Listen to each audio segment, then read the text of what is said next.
Hello বন্ধুরা, welcome back to my channel. তোমরা সবাই কেমন আছো? আশা করছি ভালো আছো, আর আমিও ভালো আছি। তো বাইরে এত প্রচণ্ড রোদ, আমি তাকাতেই পারছি না। তো বন্ধুরা, আজকে আমরা যাচ্ছি হরিসভায়। কাল তো ছিল জন্মাষ্টমী, কাল দুদিন ধরে ছিল, সোমবার আর মঙ্গলবার, আর আজ হচ্ছে বুধবার। নন্দ উৎসবের দিন জন্মাষ্টমীতে কিন্তু আমরা যাইনি, সেই জন্য ভাবলাম যে আজ তো নন্দ উৎসব, তাই আজকে সবাই মিলে যাই। তো আমি আর মা, আর ওদিক থেকে আমার দাদার মেয়ে আর আমার মামি, তো আমরা এই 4-5 জন মিলেই যাব। তো রাস্তায় বেরিয়ে পড়েছি, আর অনেকজন থাকলে না সবাই মিলে গল্প করতে করতে যেতে খুব ভালো লাগে। তো চলো আগে হরিসভায় যাই। আর আমাদের এখানে কিন্তু আর একটা নতুন হরিসভা হয়েছে, তো সেখানেই আজকে যাচ্ছি। তো এই যে আমার দাদার আমার মামিও চলে এসেছে, এই দাদা বলছি, দাদার মেয়ে। আর বাইরে এত রোদ পড়েছে যে ছাতাতেও মানছে না। তবুও জন্মাষ্টমীতে তো যাওয়া হলো না, তো নন্দ উৎসবেই যাই।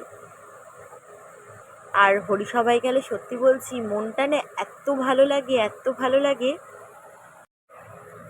যে ওখান দিয়ে আর আসতেই ইচ্ছে হয় না। যেন মনে হয় একভাবে গোপালের দিকে তাকিয়েই থাকি। আর শুধু আজকে আমি দেখবো না, তোমাদের সবাইকেও দেখাবো।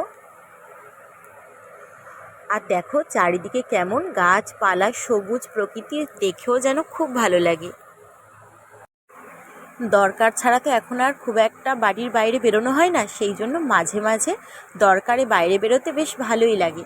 এরপর আমরা বাজারের মধ্যে চলে এসেছি, আর বাজারের রাস্তাটা কিন্তু খুব সুন্দরভাবে হবে, সেই জন্য রাস্তাটা ভাঙা হচ্ছে। আর এখন বৃষ্টি হচ্ছে, সেই জন্য রাস্তাটার অবস্থাটা দেখেছো?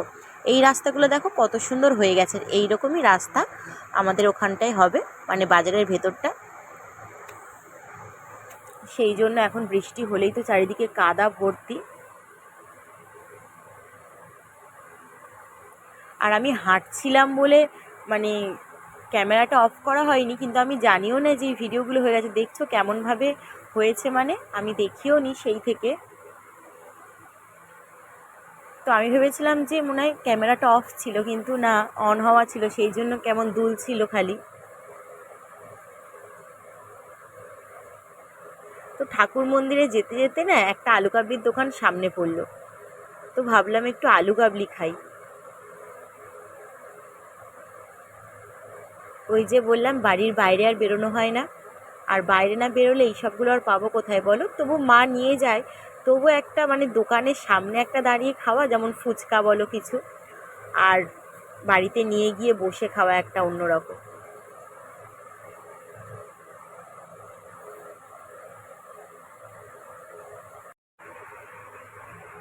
তো এরপর চলে এসেছি আমরা, আর ঢুকতে গিয়েই সামনে দেখলাম যে হরিসভার একদম অপোজিটে একটা বিশাল বড় গোপালের মূর্তি করেছে। তো সেটা দেখেই তো একভাবে দাঁড়িয়ে দাঁড়িয়ে তাকিয়েই যাচ্ছিলাম। তারপর ভাবলাম যে না, তোমাদের সাথে একটু শেয়ার করি। দেখো আর কি মিষ্টি লাগছে মুখটা, তাই না? ভীষণ ভালো লাগছে। তো এরপর ভেতরে এসে দেখি যে হরিনাম হচ্ছে, আর কত সুন্দর করে সাজিয়েছে। তোমাদেরকে প্রথমেই বলেছিলাম যে এটা নতুন হরিসভা, তো একদম কিন্তু সেইভাবে এখনও মন্দিরটাও তৈরি হয়নি। আর সঙ্গে সঙ্গে জন্মাষ্টমী পড়ে গেল, সেই জন্য এখানে প্যান্ডেল করেই এখন জন্মাষ্টমীটা পালন করছে। এরপর কিন্তু খুব সুন্দর করে এখানে গৌরীয় মঠ হবে।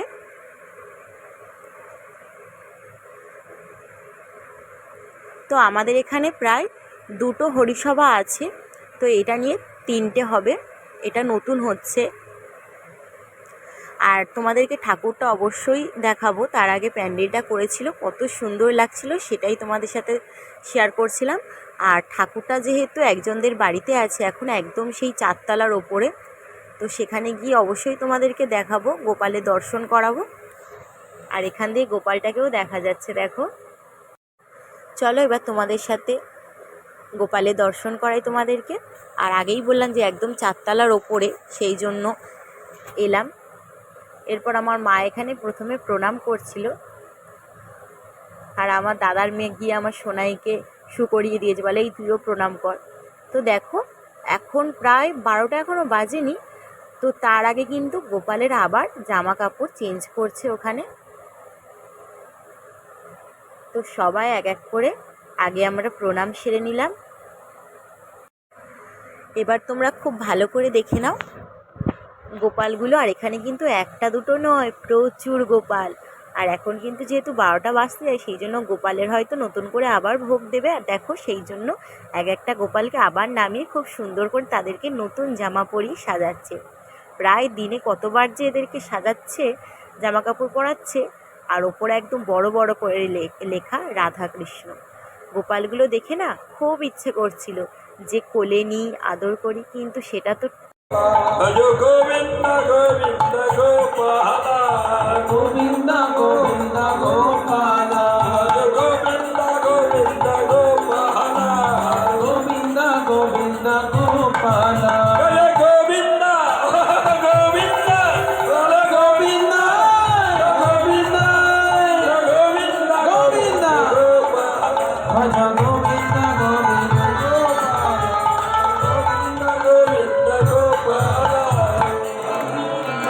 শুনুন, ওদেরকে প্রথম খাওয়াতে হবে।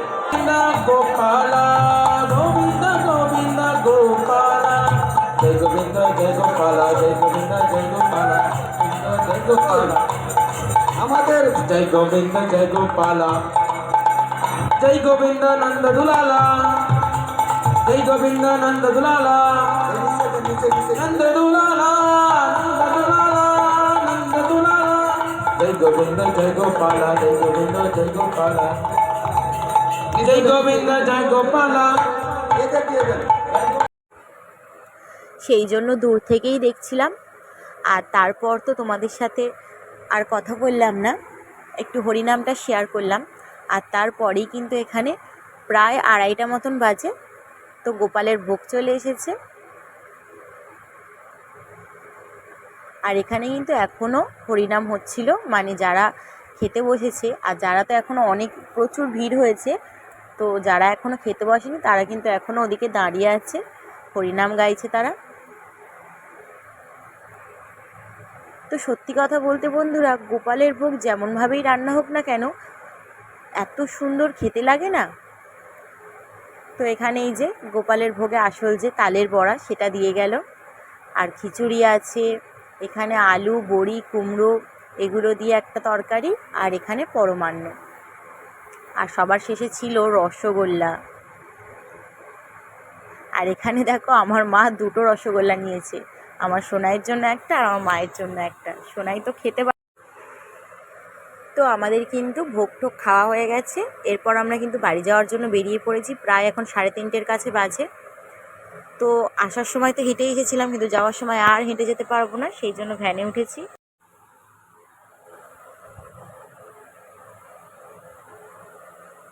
আর বাইরে কিন্তু এত রোদ, কি বলবো। যেহেতু এখন ভাদ্র মাস, আর ভাদ্র মাসে তো রান্না পুজোর একদম শেষে রান্না পুজো, সেই জন্য ভাদ্র মাসে কিন্তু একটু রোদ দেবেই। কারণ অনেকেরই, মানে সবারই কম বেশি ঘরদোর ঝাড়া, কাচাকুচি করা, এইসব তো যাদের বাড়িতে আরও পুজো আছে তাদের তো হবেই, আর যাদের নেই তারাও হবে। সেই জন্য একটু রোদ দেওয়া, কিন্তু প্রচুর গরম পড়েছে, সত্যি কথা প্রচুর। তো বাড়ির পথে রওনা দিয়ে দিয়েছি। আর এই দেখো বন্ধুরা, সেই গাড়িটা যাওয়ার সময় হাঁটতে হাঁটতে যাওয়ার সময়ও দেখেছিলাম, আবার দেখো আসার সময়ও দেখলাম একই জায়গাতেই দাঁড়িয়ে আছে। তো চলো বাড়ি যাওয়া যাক। তো দেখো বন্ধুরা, বাড়িতে চলে এসেছি। আর মুখের হালটা দেখেছো, এত গরমে কি বলবো। তো চলো আর কিছুই বলবো না। পুরো ভিডিওটা কেমন লাগলো তোমাদের অবশ্যই কমেন্টে জানিও, ভালো লাগলে একটা লাইক করে দিও। চলো বন্ধুরা, টাটা। তোমরা সবাই ভালো থেকো, সুস্থ থেকো। আর জন্মাষ্টমীর অনেক অনেক শুভকামনা রইল। টাটা।